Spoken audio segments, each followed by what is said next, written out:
Rankings introduction. Time and again, you'll want to compare things that are difficult to compare and to choose the preferred one. Therefore, you would like to somehow rank them. So the first step is to name the options, then assign points to them, and on the basis of this, rank them, so sort them from the preferred one to the least desired. So in our case, option 5, as it got the biggest number of points, went to the top, whereas option 4, having the lowest number of points, went to the bottom.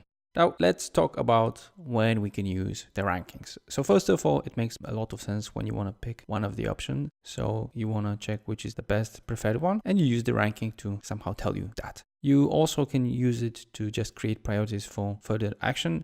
So in our example where we had 5 options, we would say that we start with option 5 as the one having the biggest number of points, and then we move on to putting into force the rest of options. You can also use the rankings to rank people and team members. First of all, internally, in order to know what to do with them. So should you develop them or put them for promotion, or maybe get rid of them? You can obviously also rank business ideas, especially if there are something not that easy measurable, then rankings are very useful. Quite often rankings are also part of the motivation system, especially if we are talking about people which might have a great impact on the results, like the salesman. Salesmen usually, as a part of the motivation system, have a part that depends on their place in the rankings of people within the same cohort, within the same group.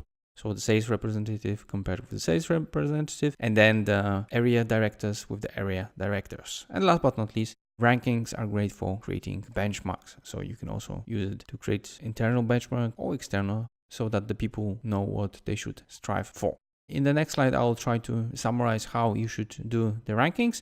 Obviously, we'll go into details into next lectures, where you will have in-depth examples. So first of all, you should define the criteria you will use to create the rankings, and obviously the weights. In this case, it means how important certain criteria is. So you may have 3 criteria, but they don't have to be equally important. So one of them can be much more important than the rest, and therefore you use the weights to somehow reflect it. The second stage is defining options, or the projects you want to somehow rank using the criteria and the weights. Having done this, you can move on to gathering data, so information that will enable you to, using the criteria, also somehow judge the options defined. In the fourth step, you put everything together, so you calculate basically the points using the criteria for every option, and then on the basis of this, you can create the ranking.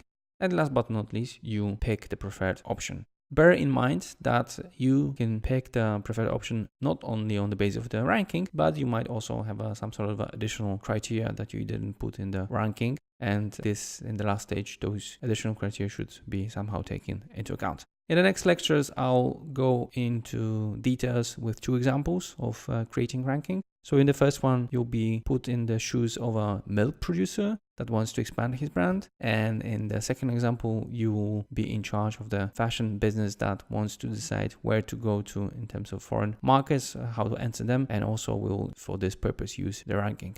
So enjoy the next lectures, and if you have any questions, just let me know.